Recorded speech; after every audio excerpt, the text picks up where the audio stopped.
Good evening. Before we begin, please let me acknowledge the Wurundjeri people, who are the traditional custodians of the land on which we're meeting today. I'd also like to pay my respect to the elders, both past and present, of the Kulin Nation, and extend that respect to other Indigenous Australians who may be with us today. My name's Robin Jeffrey. I'm the old, wrinkly, short Jeffrey. The real Jeffrey, the tall, handsome, clever young one, is in India at the moment. He's the director of the Australia-India Institute. I chair an advisory panel, but I have the honor today of chairing this particular occasion in Craig's absence. It's an honor because we have with us Monica Jain, the Indian Consul General, but we're being recorded on ABC Radio, so if anyone doesn't want to be heard on radio, they should be very quiet for the next hour. But the real honor, I think, is many of us in this room, I know, have admired our speaker, Bunker Roy, for many, many years. We've used films and writing about Tilonia and about his work for much of that time to inspire students with the kind of ideals that he and the work embody. He's, in my view, set standards that others would love to be able to emulate. He's sat at the highest levels of Indian government, received a variety of international awards for his work in the cause of sustainable, just, and effective development. Development in that widest, all-embracing sense. He's a sought-after, widely respected global citizen. But one of the qualities that many of us most admire is his dedication over more than 40 years to the cause of decentralized, sustainable living. And he's drawn on the experience and skills of rural people and on, as well, the techniques of contemporary science. He's brought Gandhi. Long before the 20th century, Bunker Roy had brought Gandhi to the 20th century, all the best ideals of Gandhi. He seems never to have been tempted to join global elite bodies or the rounds of activities that are available to people of his status and reputation, content rather to keep the barefoot constantly at the front of his mind. We have only an hour this evening. Mr. Roy will speak for about 40 minutes, and with luck, we'll have about 20 minutes for very concise questions. His title tonight is Inspiring India, Demystifying Professionalism. The lecture is part of a series that Craig Jeffrey has inaugurated at the Institute called Inspiring India, bringing people like Mr. Roy before Melbourne and Australian audiences as widely as possible to talk about why there are so many reasons to find inspiration in India. And I hope in it, of course, he will in the course of his remarks tonight, he'll explain the Barefoot College and some of the remarkable initiatives in water management, solar power, and perhaps most important of all, their achievements in learning, teaching, and applying the results of that process to urgent problems of global survivability and sustainability. So it's a great honor to be able to introduce Bunker Roy, and I invite you to welcome him with me.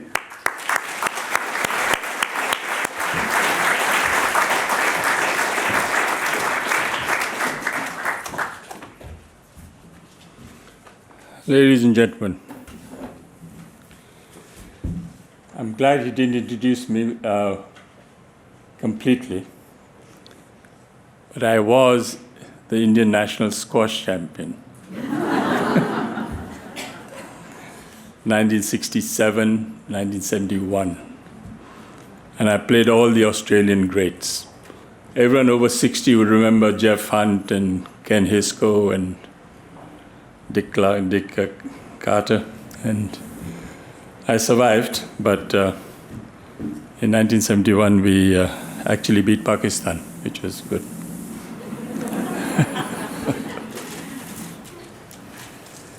In 1965, when I was still in this very elitist, snobbish, expensive college in India, and Miss Jane will probably know this college called St. Stephen's College, Jayaprakash Narayan, at that time, there was a famine in Bihar. And the famine in Bihar, he called all the youngsters from the universities to come and join and work in the famine in Bihar. If you have a background like I had, Doon School and St. Stephen's College, you don't really go to rural India. You actually go to New York or Zurich or Mumbai or places like that. So out of curiosity, I thought I'd go to this famine. And that's when I saw Bharat, the other part of India, the rural part of India. And saw death and starvation and hunger for the first time. And it really changed my life, and all the jobs were waiting for me, Doon School, St. Stephen's College, Indian squash champion, all the jobs are waiting for you. And then I came back and I told my mother, I think I'd like to work in a village. Mother went into a coma. She said, what's all this? Because, all the jobs are laid out, and why are you doing this? What happened? I said, well, I went to this famine in Bihar and I didn't know my own country. I'd like to see what my country is like. And I didn't know my villages, and no one actually took me to the villages. So she said, what do you want to do in this village? And no money, no job, no prospect, no security. I said, I want to be an unskilled laborer digging wells. She never spoke to me for many years. Because the biggest problem was, what will I tell the family? In India, the biggest problem is that you have to explain to the family why you've got an odd man who wants to live and work in a village as an unskilled laborer, especially with that education you have. But then I was exposed to the most extraordinary knowledge, skills, and wisdom that very poor people have. Extraordinary. Traditional knowledge, skills, and wisdom that we have in every part of India, and we don't know about it. We don't read about it. We don't acknowledge it. We don't respect it. We don't apply it. And I said, why is it that we don't hear about these people, these ordinary people? So I said, I'd like to start a Barefoot College only for the poor. What the poor thought was important would be reflected in this college. So we redefined professionalism. Who's a professional today? A professional is someone who has a combination of competence, confidence, and belief. A water diviner, for us, is a professional. A traditional midwife. Today, half the members of parliament in India have been delivered by traditional midwives. Sadly, some of them are still alive. But they have a technology which we cannot disregard, we cannot look down on. So these are the people we wanted to bring into the Barefoot College and show that this is still relevant today. The knowledge, skills, and wisdom that they have is still relevant today. So when I went to this college, I went to this village for the first time, Tilonia, the elders came to me and said, are you running from the police? I said, no. You failed in your exam. I said, no. You didn't get a government job. I said, no. They said, why are you here? Is there something you're not telling us? I said, no. I really want to live voluntarily in a village, in your village, and see what I can do. So then they gave me some very professional, profound advice. They said, please don't bring anyone with a degree and qualification into your college. So it's the only college in India that if you should have a master's or a PhD, you're disqualified to come. You have to be someone who works with his hands. It has to be someone who believes in the dignity of labor. And you cannot be someone who flaunts your degree and makes yourself superior. So, We believe in this. The illiterate of the 21st century will not be someone who can't read and write, but someone who is not prepared to learn, unlearn, and relearn.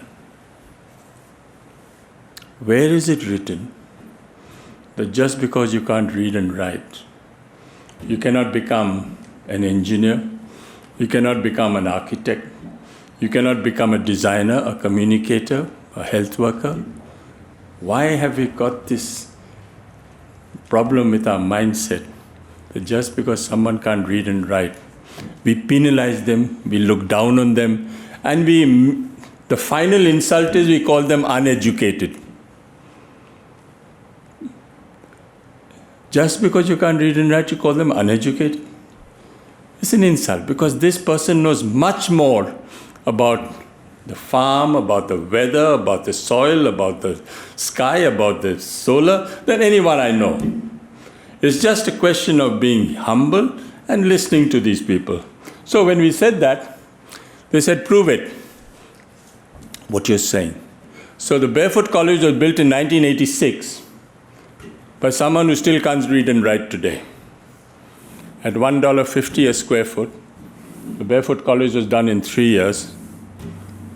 Doesn't leak, hasn't collapsed, and we didn't use any architect or engineer.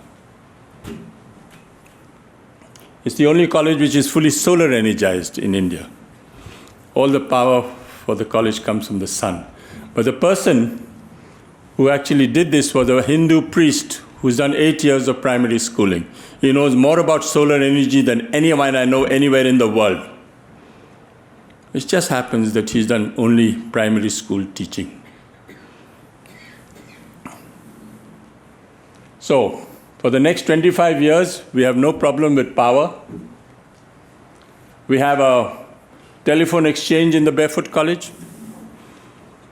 which is solar energized.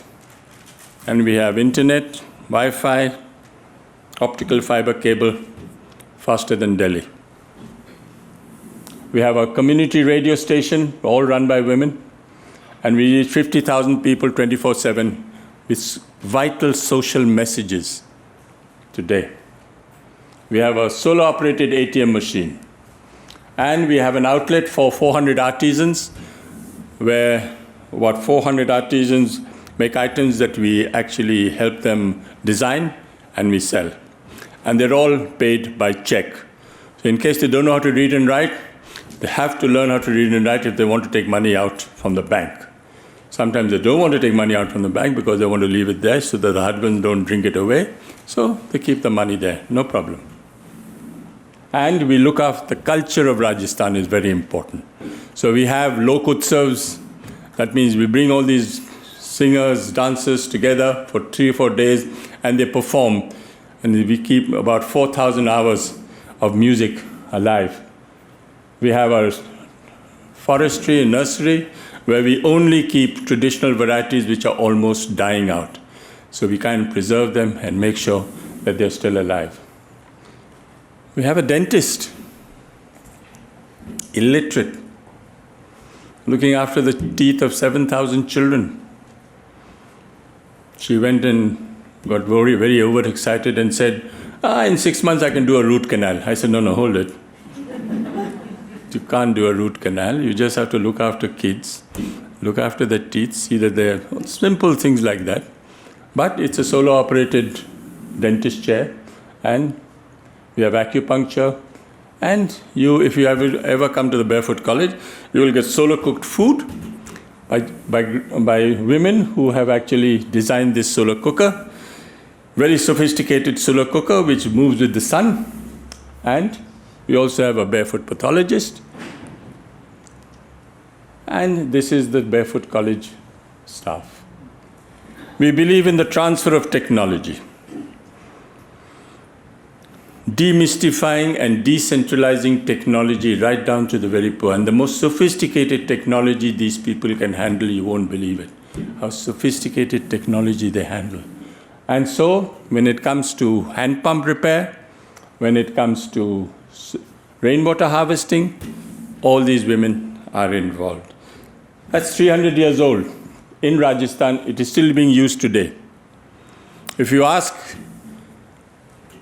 an engineer, how do you solve the problems of drinking water? They will say, use tube wells. If you go to the old man in the village and say, what do you do for drinking water? He says, I collect rainwater harvesting. Why didn't you collect rain? Common sense. If you ask an engineer and an architect, why haven't you done rainwater harvesting? You know the first stupid answer they give? They say it was not in my curriculum. As if common sense is something which they cannot apply.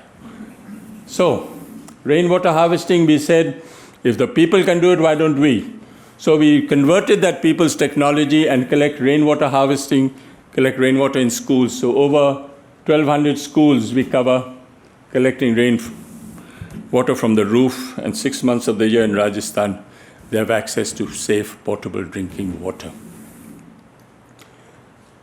We discovered this dam about 10 years ago, very strategically located, beautiful, and we said, why don't we go to the government and see if they can actually revitalize this dam? So they sent a very, very senior engineer to have a look at the dam. And they looked at the dam, and of course, we expected it, we anticipated it, but it was sad. But the engineer said, not possible, can't be done, badly located, not, usual excuses on the file. So we said, all right, let's do it ourselves and see how we can shame the government. So keep seeing that yellow dot, and within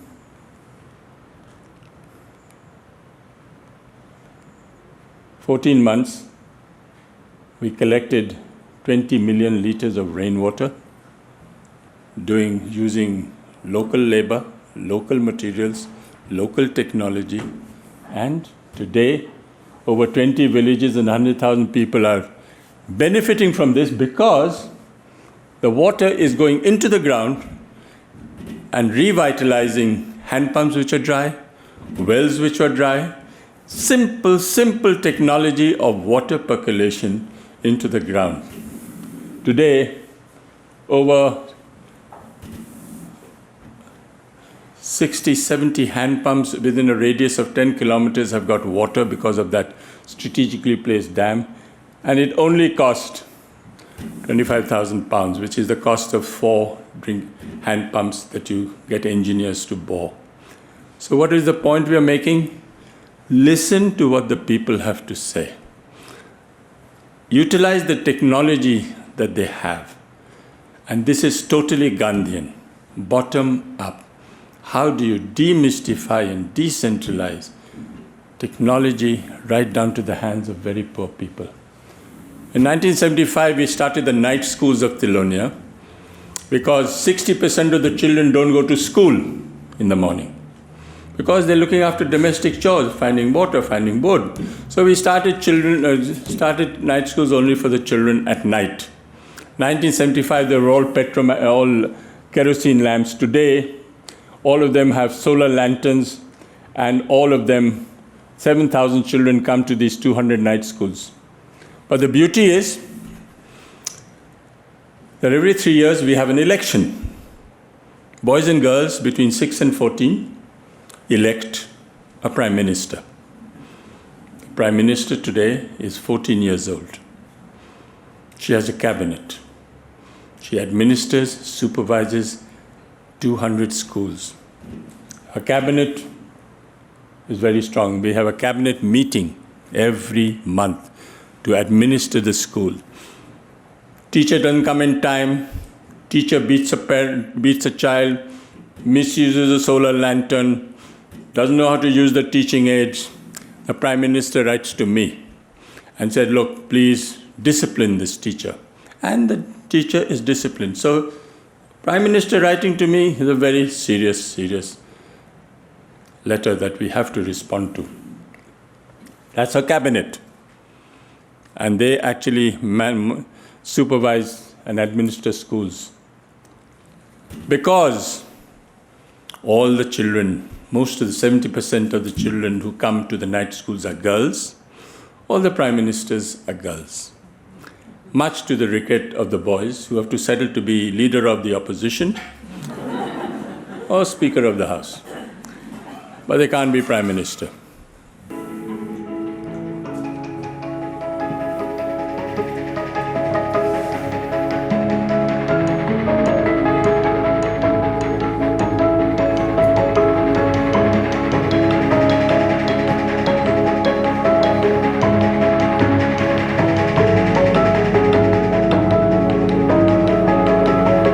She may not be the same as she was. They shot me on the left side of my head, who has prayed for my fast recovery and a new life. Here's Malala Yousafzai. She's appearing at Caesar's Palace. The movie is We Named Me Malala. I'm not a lone voice. I am many. They can change the world.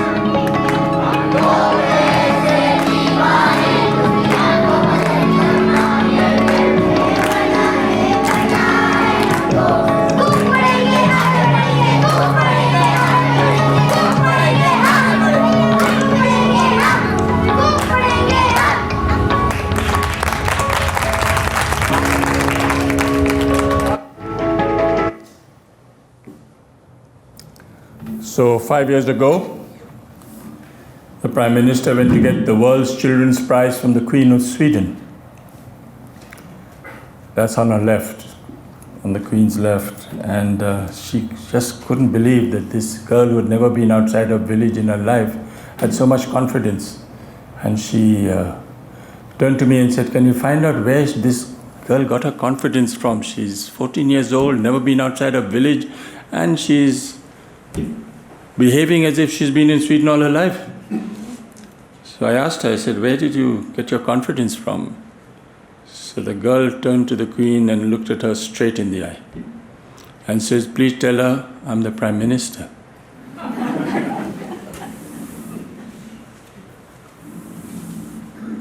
Where there is no radio, where there's no television, where there's no written communication, we use puppetry. Puppetry is, this is Joachim Chacha. He's 300 years old. He's my analyst, doctor, teacher, engineer, donor. He solves all my problems in the village. If there's tension in the village, we call Joachim Chacha. He solves it all for me. We reach about 100,000 people through these puppet shows, and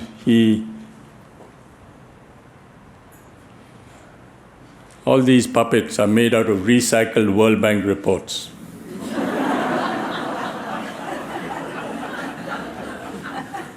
We gave one to the president of the World Bank. He wanted one. Livelihood, very important. How do we create jobs? Today, we are training women to repair their own hand pumps and be paid for it. We are having the first barefoot woman solar engineer. What is the most powerful way of communicating today? Is it television? Is it telegraph? It's tell a woman. The most powerful way of communicating today. So we only train women today. And these are handicrafts items, and because of solar lanterns, these women have got 4 hours more at night to be able to generate some income. We train them in all sorts of different skills, sanitary pads, teaching and learning aids, chalk and candle making. And we are reaching solar water heaters, solar cookers, making mosquito nets. Today we are actually impacting over 2 million people, directly or indirectly. So in 2008, when we started the solar program, that's what it looked like. Today, we are reaching over 82 countries around the world, training women. We have an extraordinary collaboration with the government of India. We go to a village which is non-electrified anywhere in the developing world. We asked the community, how much do you pay for lighting, kerosene, candles, torch batteries? And they say about $10. We say, if we bring in solar light to your village, are you prepared to pay $10? And no one objects. Are you prepared to give us a little building as a community contribution where we can do some repair and maintenance? They're mystified. Yes, you can. Are you prepared to have a solar committee to collect all these contributions? Yes. Are you prepared to select a grandmother between 35 and 50 who has never left her village in her life and send them to India for 6 months? That's a problem. Why a woman? We said we have come to the conclusion that men are untrainable. Men are restless. Men are compulsively mobile. Men are ambitious. And every man wants a certificate. And the moment you give a man a certificate in a village, he leaves the village within 24 hours looking for a job in a city. So why train men at all? Why not train women? And grandmothers in Africa? They are grandmothers at 35 in Africa. So between 35 and 50, are you willing to? They said, no, this woman, what does she know? Looks after grandchildren, looks after goats. You want to take her all the way to India? I said, yes. They said, why can't you take a younger man or younger woman? Then I used the government of India thing. I said, no, government of India only says grandmother. So they said, all right. So it takes me about half a day to convince them to take 2 women. First time ever leaving the village. First time ever getting onto a plane. 19 hours by flight. Landing in India, new food, new temperature, new language, new people. Can't speak your language for 6 months. And in 6 months, through sign language, they all become solar engineers. And they go and solar electrify their own village. So these are women who we have trained from tribal areas of India.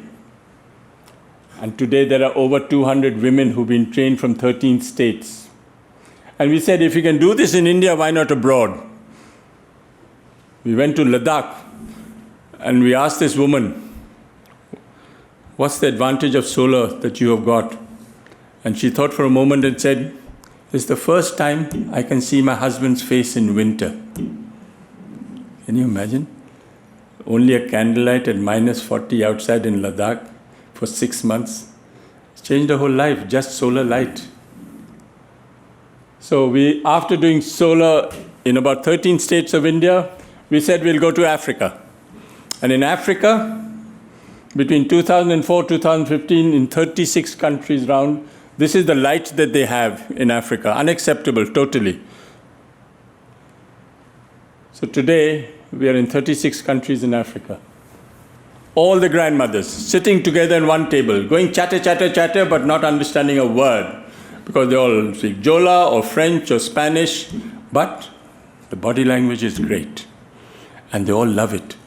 Because they know they're the only solar engineers of their country, men included. The only solar, and they have to be successful. Not out of the 800 grandmothers, not one failure.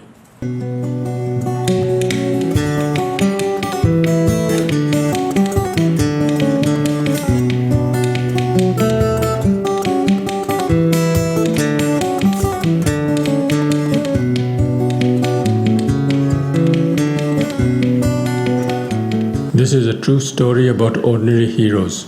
This is about very simple rural women in Africa, from Ethiopia to Gambia, from Mauritania to Tanzania, from Sudan to South Africa. A quiet revolution is taking place. Illiterate and semi-literate rural women, most of them grandmothers, who have never left their villages in their lives, are proving the impossible is possible.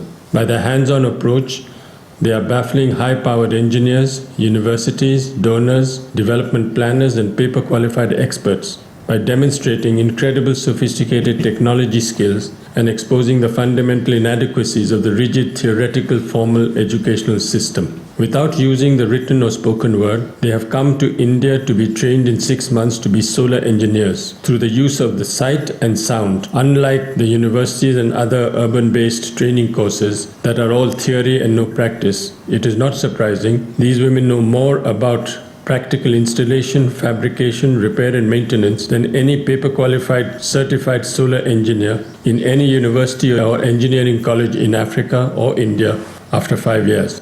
After 6 months in India, using only sign language while training, they know no theories of physics, electronics, mathematics. All the women sitting together on one table learn how to assemble charge controllers and inverters, how to establish a rural electronic workshop in small rooms donated by the community, install solar panels on the roofs, connect them to deep cycle batteries. In 2011, the president of Sierra Leone has constructed the first Barefoot Training Center in Contaline in Africa, where now these 12 barefoot women solar engineers will train 150 grandmothers from all over the country. Poor communities in all these countries in Africa have agreed to pay what they now pay for kerosene, candles, wood, torch batteries and diesel. Depending on their economic status, they have agreed to pay between $5 to $10 a month per solar unit. This is a fundamental breakthrough because nothing should be free. 214 solar grandmothers has of today solar electrified 13,000 houses in 186 villages. The first technically and financially self-sufficient solar electrified villages in the whole continent of Africa, indeed the world.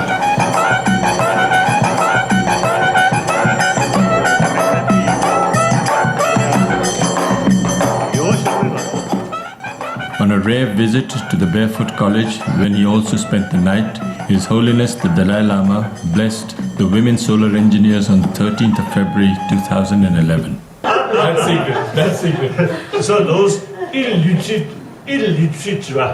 villagers, even grandmother, you see, physically also a little bit old and illiterate. Yet, you see, through training, as an engineer, proud, self-confidence and dignity.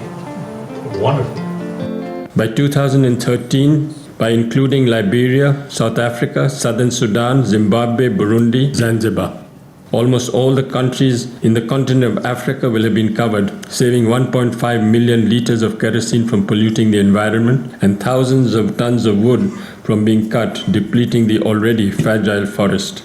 The Indian government has approved the proposal to establish 5 barefoot training centers, solar electrify an additional 11,000 houses in 200 more villages spread over the whole continent of Africa. Speaking in Tinjamban and there's a light of India. We're very happy tonight because it was very, very dark in Tinjamban before.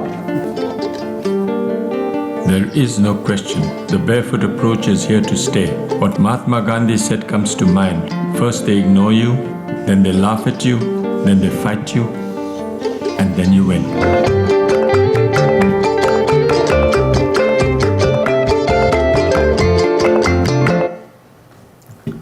So when we had this going on for many years, the Prime Minister of India said he wants to see these women. So in 10th of July last year, he saw 30 of these women in Africa, and he called them the solar mamas. So now it's gone stuck now. They're the solar mamas of the world. So he was very, very graceful. And of course, we said we want to go to the Pacific Islands. So in August, was it, when we had the Pacific Island Conference in Jaipur? He announced that 70 more solar mamas will be trained, 2,800 houses will be solar electrified in 14 Pacific Islands. And now there are women from the Pacific Islands, from the Marshall Islands, from Micronesia. You just name it, we've got some women coming to Tilonia, and all underwritten by the government of India. Of course, Michelle Bachelet was a great supporter when she was head of UN Women, and she gave us a lot of money for the Pacific Islands. So today we are now all over the world. But of course, we need a lot of support, because somehow or other people think that we are a very big organization. 80 countries, you must be really flush with money. And we said, no, we're not. We are a very simple, small organization. The idea is big. Our effort is small, but now the whole community owns it and they've taken it on. And that is the sustainable solution today. How do you manage to manage, control, and own the process is the final solution today. So His Holiness the Dalai Lama went round. We made a puppet of him too. And he said something very profound. He said, now that you have shown the Barefoot College working in practice, let's see if the experts and all the policymakers can make it work in theory. We're doing everything wrong. And yet it seems to make a difference. We're not following classical examples of development, and yet because we are showing our faith and trust in very ordinary common people and giving them the opportunity and space to work, that is the final solution today. Thank you.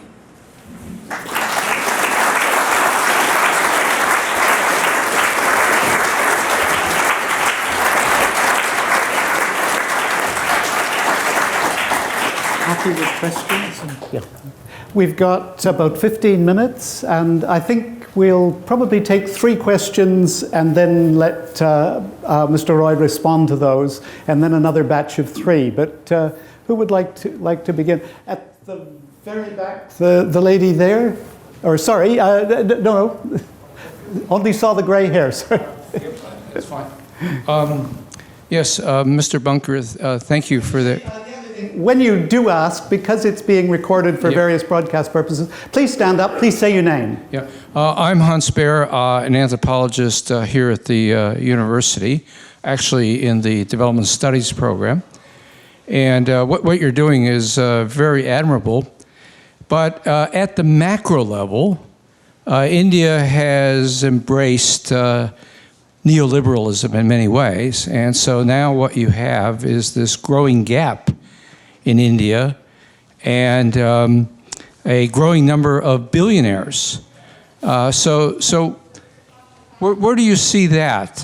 Where do you fit in with that? Or can you be a challenge to that particular model that seems to have really taken off in India? Want to keep that? Yes. Please stand up. It's being telecast as well. Anne Makhijani. My question is about your incredible program with solar. What would you say to the current view amongst politicians over here that the mine is needed, the Adani mine is needed to lift poor in India out of poverty by providing them with coal for energy and for lighting? And we'll take one more. The lady in the pink scarf.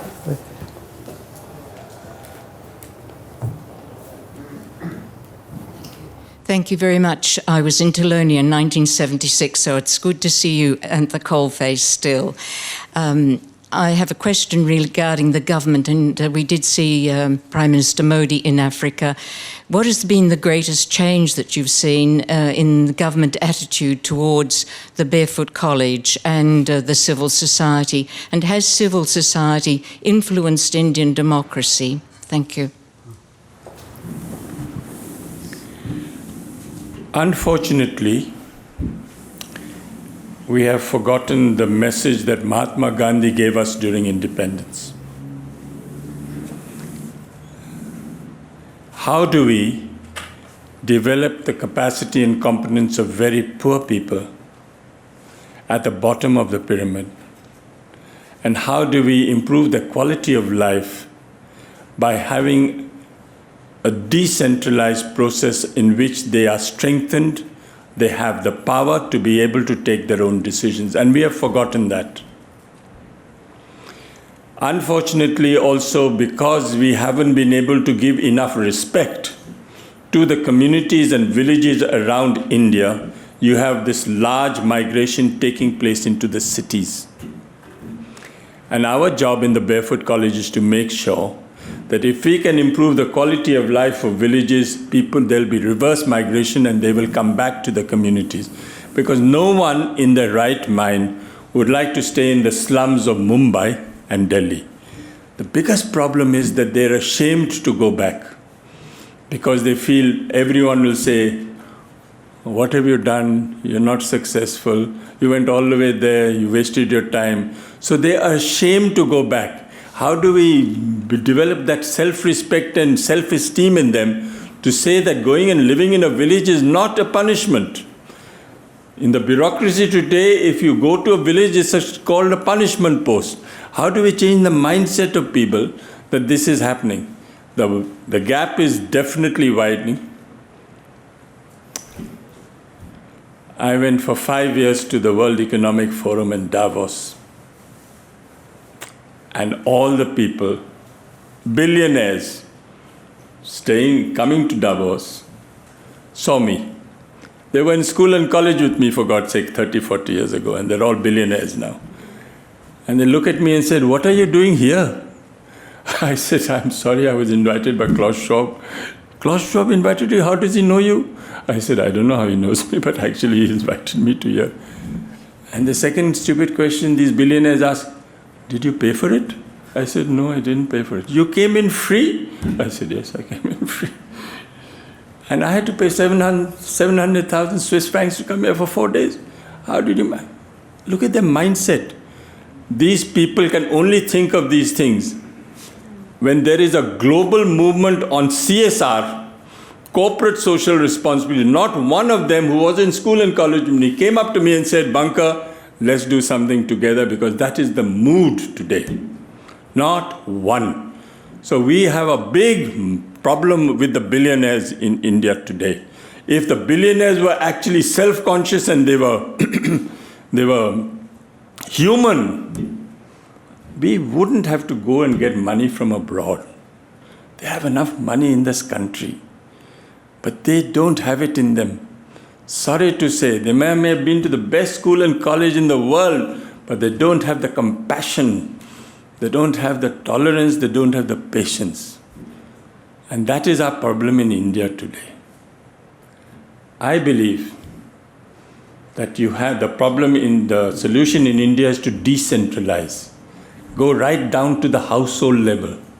Not even today, you have centralized schemes today which are supposed to be distributing power to these villages. It will never work because you haven't taken the community into confidence. The moment you put in one panel on every roof of every man's or woman's house, then it will work because they will own it. So this centralized system we are not in favor of. Whatever Mr. Adani might say, I don't believe him. So we have a problem. But we are a democracy. We can disagree, agree to disagree with his way of doing it. But I don't think that's the solution to the rural poor. It has to go right down to the household level. And the household must take ownership and control and look after the repair and maintenance. And that is where we have a big problem with the government.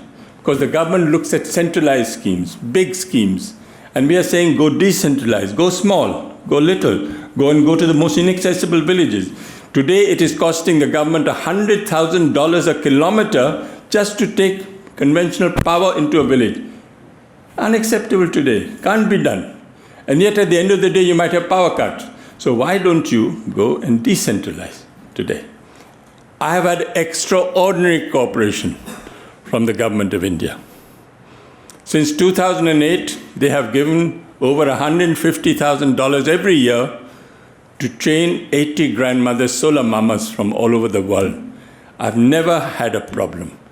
They believe that this is a very major program. This is a flagship program for them. And I've never had a problem with anybody. The previous High Commissioner, the Indian High Commissioner in Australia used to be in Papua New Guinea. And I met him in Papua New Guinea. And he was so, he was all enthusiastic about the solar mamas going from Papua New Guinea to India. It's a great program because you are showing that a woman can become a role model, can become a change agent, and can actually show the courage to be able to do this. Any number of times, the man says, oh, if you go to India, I'll take another wife. I can't wait for 6 months. She goes in spite of all this courage. She goes, trains and comes back. She goes like a grandmother, comes back like a tiger. She comes and solar electrifies the whole village, and the husband is in total awe. Cannot imagine this woman has gone back and become a solar engineer. And then the husband says, come back, please. I'm very happy. But the woman from Burkina Faso, no, I'm quite happy without you now. I'm all right, no problem. So you have some women who are gutsy, who've never had an opportunity like this in their lives, and they know that they are the only solar engineers of their country. Take another three, shall we? We've got time for another three. The gentleman here, we'll go to the back and then we'll come to the front. Good evening. My name is Chinmay. Now, in regards to the school, you said there is an election. Now, is there something similar to the community? How do you go about bringing that inclusiveness where they own that particular project year on year? That's my question. Thank you. Cog, can we have the microphone to the gentleman here with the... And do say your name, please. Hi, my name's Danny. I've got a very simple question. What happens when the sun doesn't shine? Do you have a lot of backup and batteries or what? Battery So that's backup. part of the... We can keep the We'll take the one power from the... for 4 days. About a week. And that's sufficient. Yeah, for the time being. Hi, my name is Mitali. I work in the user experience design space, so getting opinions and feedback from users is very important in my profession, and I really respect you for doing that. But my question is about the role of women and the position of women in urban society in India. We hear a lot about rape and all that, and I feel that these women are a big inspiration to the women living in cities. And also, I feel that showing the men that they can be so powerful and stand on their own and very gutsy, I think that this should be highlighted a bit more in the media. What is your opinion on that?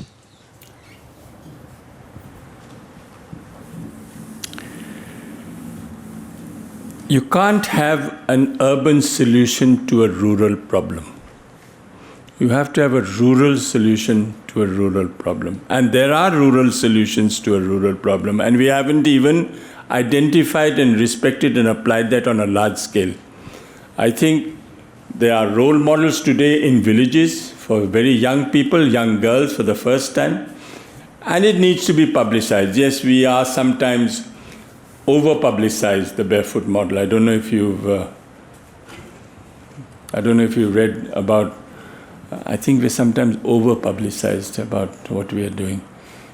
And in India, of course, if you're too successful, there are lots of people who want to pull you down. So it's nice to have a low profile. It's nice to have a low profile and not publicize too much. That's our policy, and it's worked so far. So when someone says, Tilonia, never heard of you, I said, great. Couldn't be a better testament than that. Don't want to be heard of too much.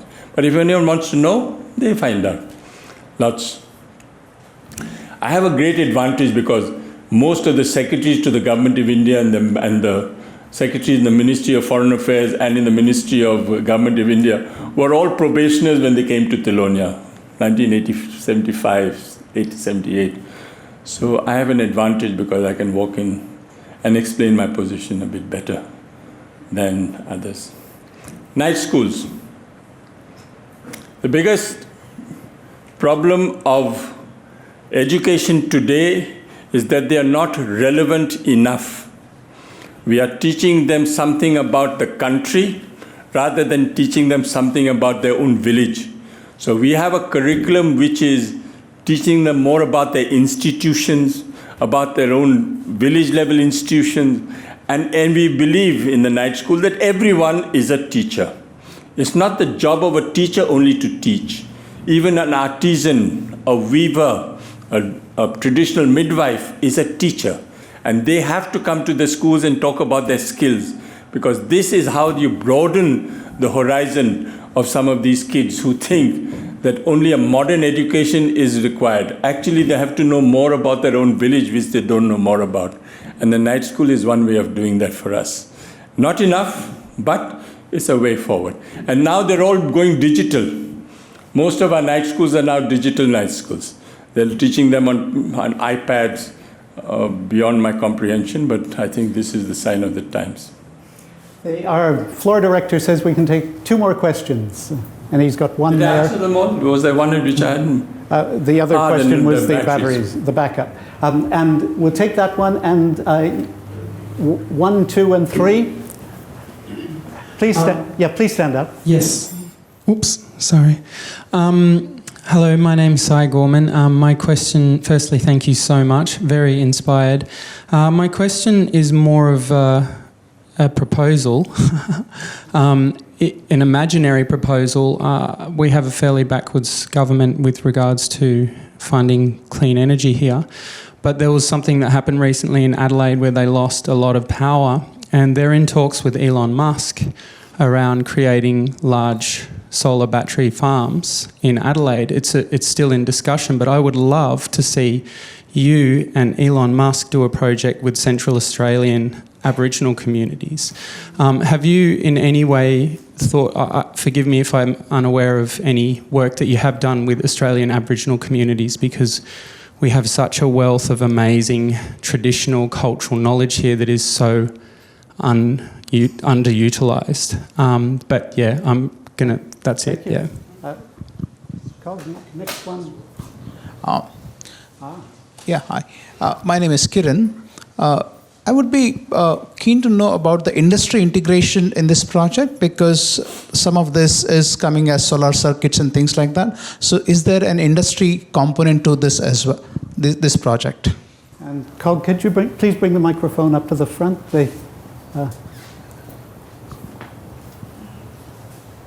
Hi, my name is Soumya, and I'm from one of the professions you said they don't teach a lot. I'm from the architectural profession, and I do agree with you for most of it.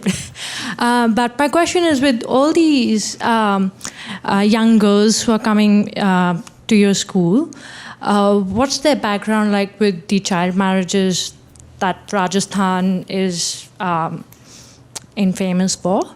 And also another question, for a young man like you in 80s to actually come up with an idea and going to a village, very traditional, what you have just said as to talking with the community, you made it sound very easy. And being from India, we know the mindset, it's not always that easy as you just made it sound. 3 good ones. That will be our last round, but they're 3 excellent questions. Lots for you to get your teeth into. In 2002, we got the Aga Khan Award for Architecture, but we returned it. And my $50,000 I had to return also, because the architectural community were up in arms. They said, how can you give this Aga Khan Award to this barefoot architect who can't read and write? It is a slap on our own profession. So I said, okay, please take the award back if you think this is, the architect community in India is up in arms. So I said, please take me out of the website, because I don't want to go into a slanging match with some of your architects here. We have something called the Jagriti Yatra. Has anyone ever been to a Jagriti Yatra? Okay.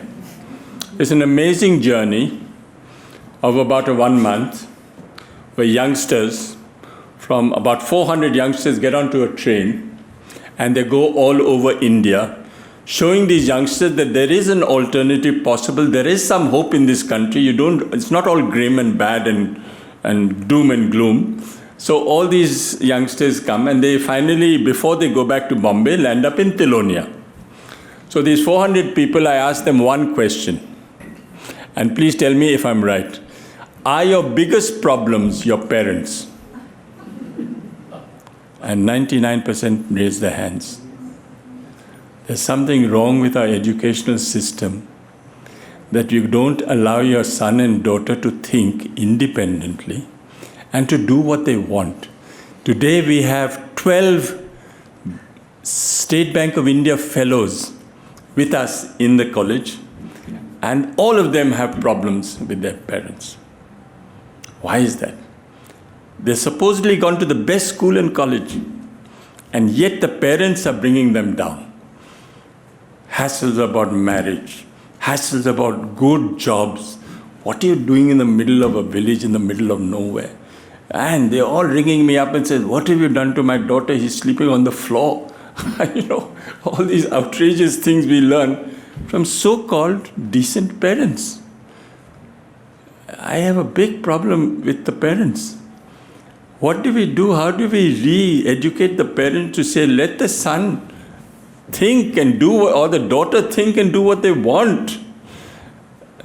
But no, ingrained in us. Ingrained. That if I can't become a doctor, I'll make my son a doctor, or I'll make my daughter a doctor. What is this insane way of looking at this? Our education system is really very screwed up. Sorry to say. So we have a big problem there is an alternative way. I don't want to be in the IAS, I don't want to be in the Air Foreign Service, I don't want to be a businessman. I want to do what I want to do. Let me be. No problem. It's a big problem today. What is the other question? I'm sorry. The comment about your work with Aboriginal people in Australia. I have been several times to Australia, and I have challenged a lot of people in the universities and planners, saying, please, I would love to take 2 Aboriginal women from a non-electrified remote village in Australia to India. And I would like to say that it is possible to train these people. We tried some villages next to PNG, that's a very remote part of Australia, and they say something extraordinary to me. They say, these Aboriginals are so pampered, they don't want to do solar. They're getting conventional grid, they're getting diesel generation, which is free. Why should they want to learn something about solar? Am I saying the right thing? This is the reaction I got. So I haven't been able to get 2 women from Aboriginal community. If any of you can help me out, great. The Consul General is here. I don't know, is Australia covered under ITEC? So you're too developed. You just can't get an Aboriginal woman unless you pay for him to come to Tilonia. What was the last question? There was one, sorry. Industry. The solar industry is struggling in India. There are many, many companies which are producing solar panels and batteries, and they're not being able to get enough markets. And we have a vast choice in India where we can get the solar panels and batteries from. Previously, there wasn't. There used to be a monopoly called the Central Electronics Limited. Now the private sector has come in big way. Now, because the Indian government is also signed up on something called the International Solar Alliance, that's coming up very big. And I think the International Solar Alliance is speaking to us to find out how we can take it down to the remotest, smallest communities. We are only looking at that, the decentralized, demystified, Gandhian approach to involving communities to take their own decisions. How difficult it is to make something so simple conveyed to the bureaucrats. Impossible. They just don't get it. Difficult problem. But we're struggling. We're not giving up. I'm sorry, but I think we do have to close. But I know you'll, just by the kind of rapt attention that's been given to Bunker Roy for the last hour, I can tell that you appreciate what we've just heard as much as I have. Thank you so much. The series is called Inspiring India. I think you've inspired everybody here tonight. and you come back again and again to the notion of respect and dignity that comes up in so much of your work. Treat people with respect and you impart dignity, and that's the beginnings of change, and you've been doing that for 50 years now. So thank you so much. I know the audience will join me in applauding.